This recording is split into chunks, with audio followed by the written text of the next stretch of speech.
Assalamualaikum warahmatullahi wabarakatuh. Anak-anak, apa kabarnya?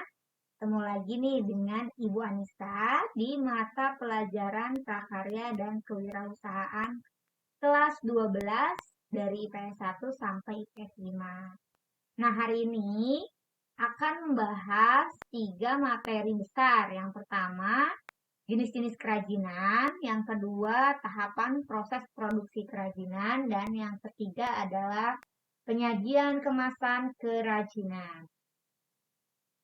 Oke, jenis-jenis kerajinan ini ternyata ada dua. Yang pertama, macam bahan untuk membuat kerajinan itu apa saja. Yang kedua, teknik pembuatannya seperti apa. Nah, masuk kita ke materi tentang macam bahan untuk membuat kerajinan. Contohnya itu ada tanah liat, serat alam, kayu, bambu, rotan, kulit, logam, dan batu. Bahan-bahan ini bahan yang ada di sekitar kalian yang bisa dijumpai, tapi tergantung dari daerahnya masing-masing. Biasanya berbeda, misalkan kalau di Pleret itu tanah liatnya banyak dan banyak dijadikan untuk kerajinan. Yang kedua, teknik pembuatan. Nah, untuk teknik pembuatan ini berbeda-beda ya. Setelah tadi bahan-bahannya disebutkan, dari bahan-bahan tersebut ternyata berbeda-beda nih teknik-teknik yang dilakukan. Nah, untuk yang pertama ini ada teknik pembuatan tanah liat atau keramik. Di sini ada 5 teknik. Yang pertama teknik pijat tekan atau pinch. Yang kedua teknik tilin atau call. Yang ketiga teknik lempengan atau slab. Yang keempat teknik cetak. Dan yang kelima teknik putar. Kalau teknik putar ini biasanya ada alat. Alatnya itu dari diputar-putar gitu. Jadi nanti segumpal tanah liat pakai air, nanti diputar-putar kemudian jadilah satu bentuk, misalkan jadi mangkok atau jadi vas bunga. Yang kedua, teknik kerajinan serat alami. Nah, serat alami itu contohnya yang zaman sekarang lagi booming itu adalah eceng gondok. Nah, eceng gondok ini biasanya dijemur dulu. Setelah kering, air-airnya sudah tidak ada, kemudian bisa dianyam atau dirajut atau biasa di makrame. Yang kedua, yaitu bisa ditempel atau jahit si serat alamnya itu. Selanjutnya, teknik kerajinan dari kayu. Nah, kalau dari kayu kan kalian sudah familiar ya, kayu itu seperti apa. Tekniknya ada tiga. Yang pertama teknik ukir atau teknik pahat. Ini biasanya kayak patung-patung gitu ya yang terbuat dari kayu. Terus yang kedua teknik scroll, yaitu dibentuk atau dilubangi dengan alat. Dan yang ketiga adalah teknik bubut. Ini menggunakan mesin bubut. Jadi mesin khusus untuk eh, membuat kerajinan dari kayu. Yang keempat, ini teknik kerajinan dari rotan. Nah, rotan ini banyak sekali digunakan di lingkungan sekitar. Ada sekarang kursi, ada tempat tidur bayi, ada mainan apa, kuda-kudaan, ada kursi buat anak kecil yang di motor, itu ya. Nah, ternyata untuk membuat kerajinan dari rotan ini namanya adalah anyaman. Nah, jadi pertama misalkan mau buat kursi. Nah, kursinya ini dibuat kerangka dulu. Terus si rotannya ini dipanaskan dibentuk sesuai desain yang diinginkan. Yang selanjutnya teknik kerajinan dari bambu. Nah, bambu itu kan sifatnya apa ya? Kayak bulat, panjang gitu, tengah-tengahnya bolong. Nah, bambu ini pun bisa dibuat dari anyaman atau konstruksi. Kalau anyaman itu bisa jadi tikar, bisa jadi apa sih kayak papan-papan rumah zaman dulu kan itu dari bambu ya, itu juga dari anyaman. Terus konstruksi, kalau konstruksi ini eh, bisa berupa kursi, meja, dan kap lampu. Lanjut ya anak-anak. Aduh, ada iklan dulu. Yang keenam ada teknik kerajinan dari kulit. Nah, dari kulit ini biasanya itu khas salah satunya adalah dari Garut, itu kulit kambing. Kulit ini biasanya setelah dipisahkan dari dagingnya, itu dijemur dulu. Dijemur, terus jadi supaya benar-benar bisa dibuat sampai menjadi kerajinan itu namanya nyamak, yaitu kulitnya dicuci, terus dijemur di bawah matahari atau enggak kulitnya itu dikeringin dengan alat tertentu sehingga tidak merubah warna dari si kulit tersebut. Terus bisa lewat rekat, jahit, dan tekan. Nah, kalau untuk teknik kerajinan kulit ini banyak sekali dijumpai ya.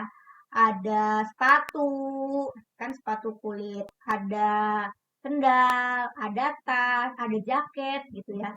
Jadi kalau anak-anak nggak sengaja ke Garut, itu ada sentra pembuatan kulit. Itu bagus-bagus, nggak kalah dengan kulit-kulit luar negeri. Itu awet juga, bagus juga, tapi harganya yang pasti lebih murah dibanding produk-produk yang bermerek dan dari luar negeri sana gitu ya. Dan itu biasanya tidak lapuk gitu, beda dengan bahan-bahan sintetis. Kalau kulit asli itu yang penting perawatannya benar, itu akan awet lama gitu. Selanjutnya, teknik kerajinan dari logam. Nah, kerajinan dari logam ini udah pasti si logamnya ini harus dipanasin dulu, terus ditempa gitu sesuai apa yang kita inginkan. Biasanya logam itu bisa juga sih kayak mangkok-mangkok hiasan untuk dipajang aja seperti itu. Atau misalkan kayak figura berbentuk apa gitu ya. Selanjutnya adalah teknik kerajinan dari batu. Nah, kalau batu ini menggunakan alat gerinda. Kemudian dirangkai menggunakan pahat atau ukir. Nah, kalau batu ini bisa juga sih buat hiasan kayak air mancur. Nah, itu kan tadinya batunya batu biasa tuh. Jadi dipahat sedemikian rupa, misalkan berbentuk hewan atau berbentuk bulat atau berbentuk segitiga gitu ya. Nah, salah satu kerajinan dari batu yang mempunyai nilai fungsi, itu materi yang minggu lalu, itu adalah cobek. Nah, berarti cobek yang dari batu asli, salah satunya dari Magelang itu juga merupakan karya kerajinan dari Magelang. Selanjutnya, oke anak-anak. Nah, selanjutnya adalah kita masuk ke dalam tahapan proses produksi kerajinan. Setelah tadi bahan-bahannya terbuat dari apa saja, ini adalah contoh kerajinan lokal dari bambu. Nah, cara membuat dan bahan-bahannya sebenarnya lebih disesuaikan dengan kita mau membuat kerajinan seperti apa gitu ya. Itu pun disesuaikan. Nah, ini salah satu contoh adalah hiasan dinding dengan batang bambu. Nah, hiasan dinding dengan batang bambu itu berarti dia mempunyai fungsi hias saja. Misalkan ditempel di dinding. Nah, kalau di sini ada bahan-bahannya kayak ada batang bambu, cat, papan kayu gitu ya. Cara membuatnya pun eh di sini kotak persegi panjang, tapi balik lagi yang Ibu bilang, ini proses produksi kerajinan itu seperti apa? Balik lagi ke rencana kalian akan membuat apa. Itu pasti ada teknik dan caranya masing-masing. Yang kedua, asbak dari tanah liat. Nah, kalau asbak dari tanah liat ini, si tanah liatnya ini dibasahin, terus dikasih pelumas minyak goreng gitu ya, terus dibentuk-bentuk sedemikian rupa, misalkan jadi asbak. Bisa asbaknya kotak, bisa asbaknya bulat, bisa asbaknya love gitu ya. Jadi itu bagaimana kreasi dari si pembuatnya itu. Caranya pun hampir sama ya mungkin ya. Selanjutnya adalah, nah ini anak-anak bisa lihat di slideshow yang kalian lihat, ada beberapa kerajinan-kerajinan yang terbuat dari kerang.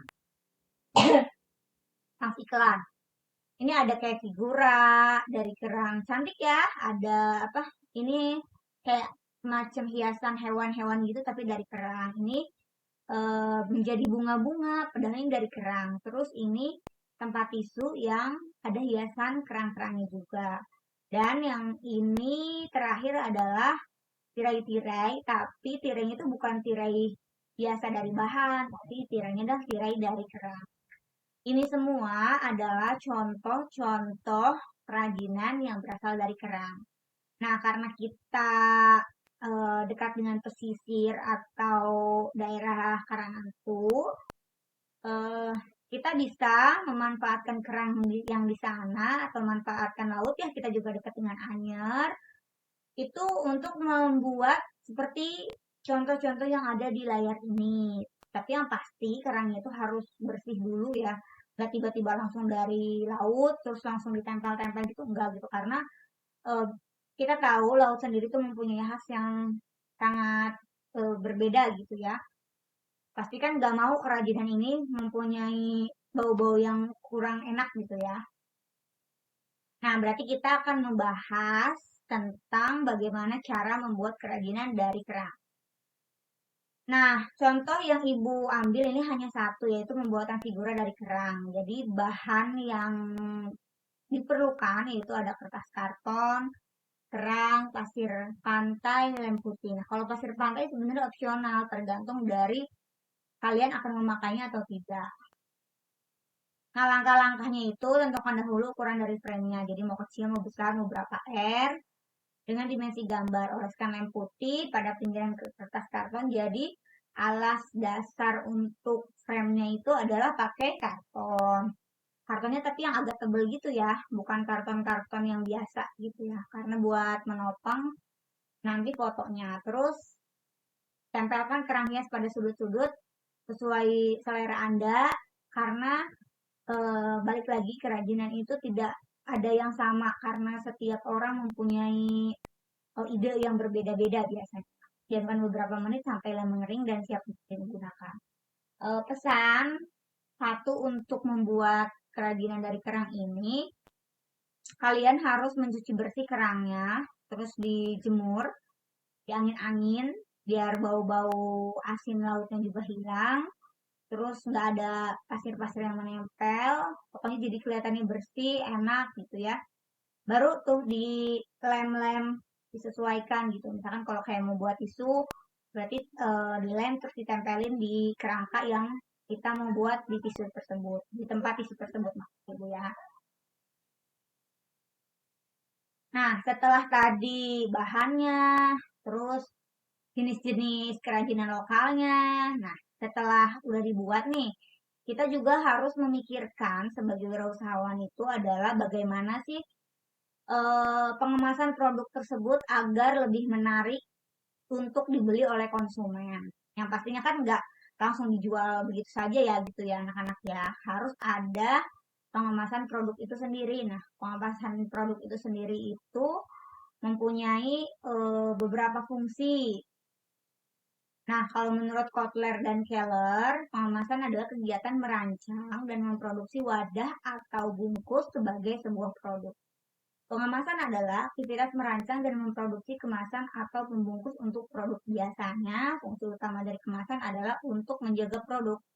Namun sekarang, kemasan menjadi faktor yang cukup penting sebagai alat kemasan. Nah, jadi produk ini, pengemasan produk ini selain untuk melindungi atau bikin awet atau bikin pas sampai ke tujuan itu pengiriman gitu ya kan karena sekarang lagi booming di online itu juga mempunyai fungsi mempercantik gitu ya. Jadi bagaimana sih kan seorang wirausahawan itu harus berinovasi ya. Nah, bagaimana? Jadi kita menciptakan pengemasan produk itu selain melindungi tentu juga untuk berfungsi sebagai apa ya ciri khas dari kerajinan tersebut. Tuh. Nah, fungsinya ada memiliki 4 fungsi nih dari pengemasan produk selain yang tadi udah Ibu sebutkan. Yang pertama, menjual produk atau fungsi promosional. Ini pasti fungsi utama. Yang kedua, melindungi produk atau fungsi protektif. Nah, berkenaan dengan proteksi produk, perbedaan iklim, prasarana transportasi, dan saluran distribusi yang semua berimbas pada pengemasan. Dengan pengemasan protektif, para konsumen tidak perlu harus menanggung risiko pembelian produk rusak atau cacat. Nah, seperti seperti yang Ibu bilang, misalkan kalian beli di marketplace nih, kan itu dikirim. Nah, kalau dikirim tuh kita sebagai produsen harus memikirkan bagaimana cara pengiriman agar produk tersebut nyampe ke konsumen itu tetap nggak ada yang rusak, nggak ada yang cacat, nggak ada yang berubah warna gitu ya, nggak ada yang tiba-tiba eh, bentuknya jadi berubah. Nah itu. Yang ketiga adalah memudahkan penggunaan produk. Nah, jadi si pengemasan produk pun jangan dipikirkan terlalu yang gimana, tapi saat digunakan ternyata misalkan akan merubah jadi fungsi di penggunanya itu. Terus memperindah penampilan produk. Nah, jadi lebih cantik gitu kalau dibungkuskan kayak manusia kalau pakai baju kan harus dipantas-pantas gitu. Nah, ini juga sama nih kerajinan pengemasan produk itu adalah bajunya gitu.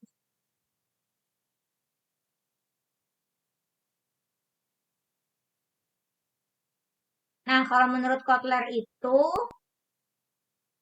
selain salah satu fungsi pemasaran, ada 4 fungsi lain, yaitu self-service, consumer influence, company and brand image, dan innovational opportunity.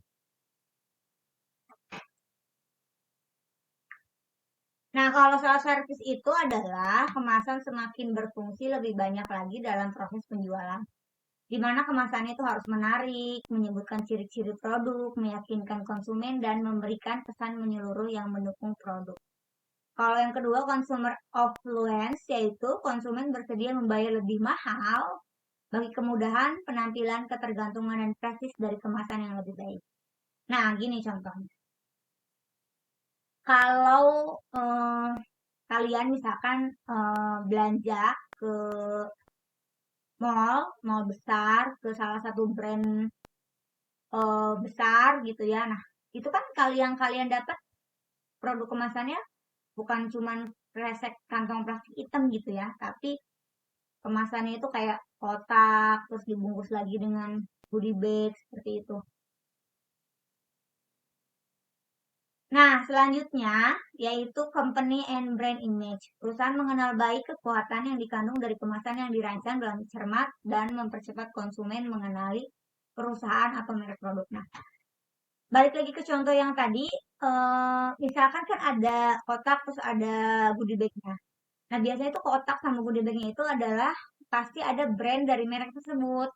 Jadi kalau misalkan si goodie bag itu dibawa kemana-mana, itu juga salah satu brand image dari perusahaan itu, wah mereknya ini nih, kayak gitu. Jadi lebih apa ya, lebih prestis gitu. Yang terakhir adalah innovational opportunity, yaitu cara kemasan yang inovatif akan bermanfaat bagi konsumen dan juga memberi keuntungan bagi produsen. Nah, contohnya ini kan goodie bag-nya itu misalkan bisa terpakai untuk berulang-ulang kali, jadi reuse ya. Itu eh, besar gitu, jadi nggak cuman sekedar bawa pulang ke rumah terus dibuang ke tempat sampah. Jadi itu bisa digunakan lagi misalkan buat kantong belanja karena sekarang kan lagi mengurangi plastik ya.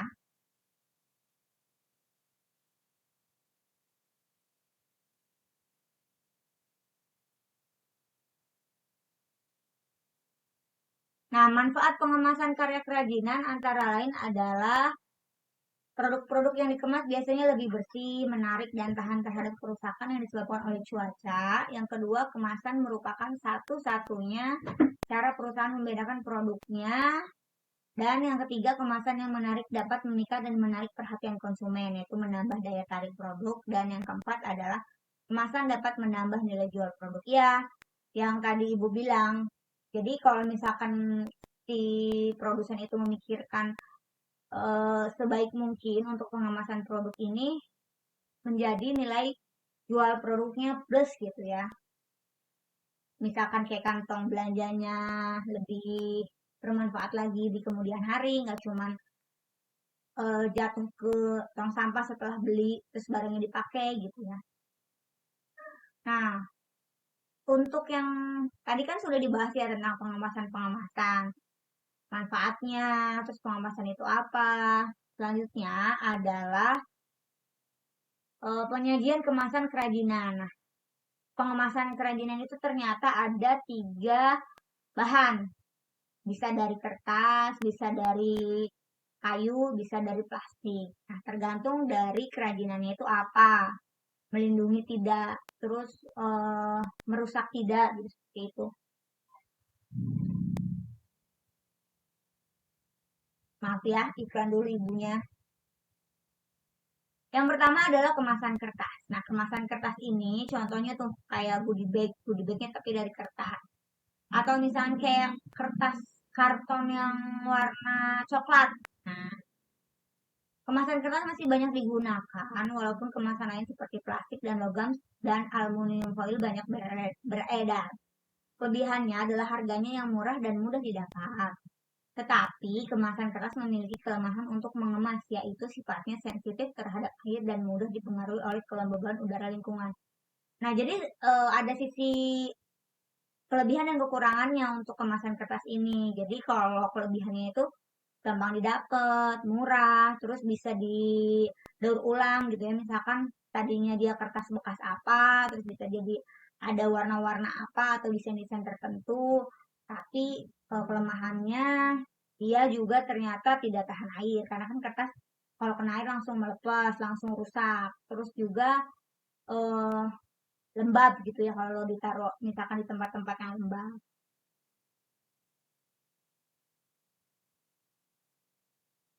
Nah, kemasan kayu. Nah, kemasan kayu ini terbuat dari kayu.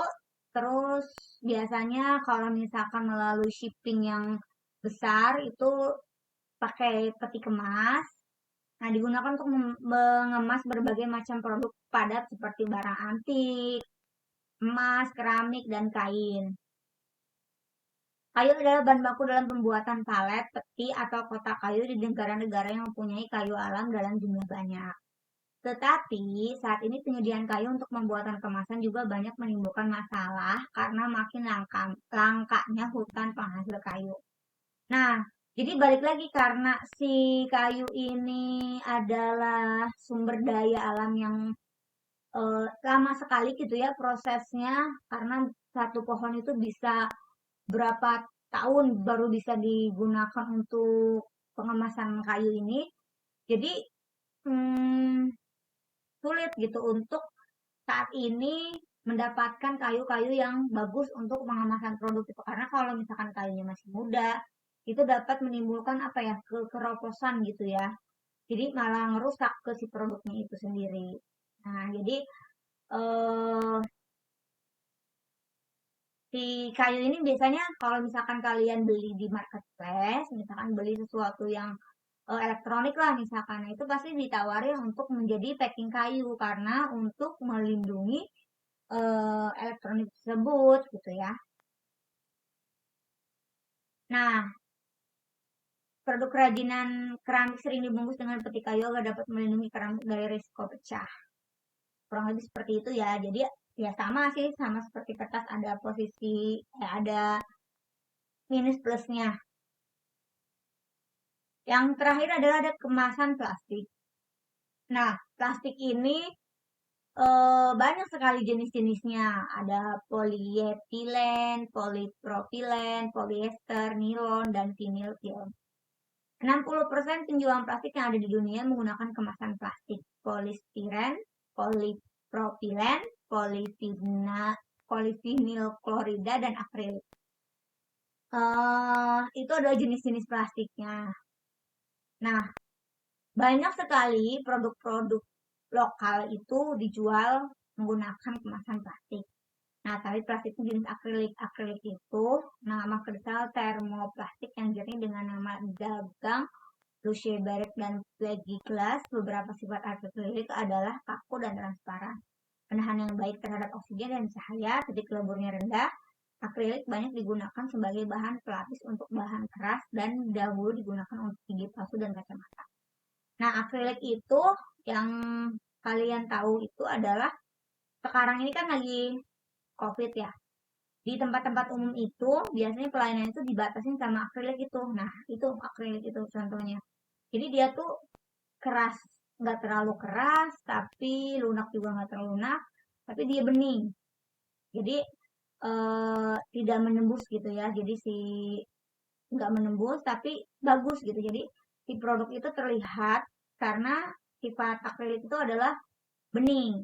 Nah, akrilik itu biasa dipakai juga buat kayak piagam-piagam penghargaan kayak gitu. Atau biasa kayak buat apa sih nutupin piala kayak gitu ya, selain kaca yang pasti digunakan kalau untuk piala gitu ya. Kalau untuk misalkan kerajinan, misalkan kerajinan dari keramik gitu ya, bisa aja pakai akrilik tapi disesuaikan gitu. Kira-kira keramik yang seperti apa atau besar kecilnya seperti apa. Nah, sekian materi hari ini tentang bahan, terus cara-cara pembuatan contoh dari kerajinan lokal, terus pengemasannya bahannya dari mana saja, terus fungsi untuk pengemasan produk itu apa saja. Ibu akan memberikan tugas buat masing-masing kelas itu terbagi dalam satu kelompok.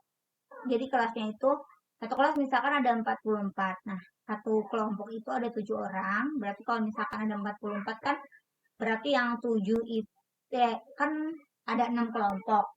Sisanya kan ada 2, dan berarti itu sisanya ada yang 8 kelompok, 2 kelompok. Maksudnya 8 orang, 2 kelompok. Nah, di dalam video itu nanti kalian perkenalkan nama-nama dulu biasa di videonya, nama-namanya aja, atau mau pakai muka dan namanya sekalian ibu kenalan dan ibu ingat, terus bahannya, terus kalian akan membuat apa.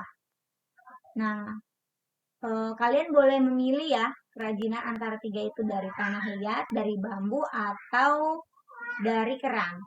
Nah, untuk dikumpulkannya nanti 21 Agustus 2021, video dikirim lewat link Google Classroom di kelasnya masing-masing. Nanti Ibu lihat itu berupa video.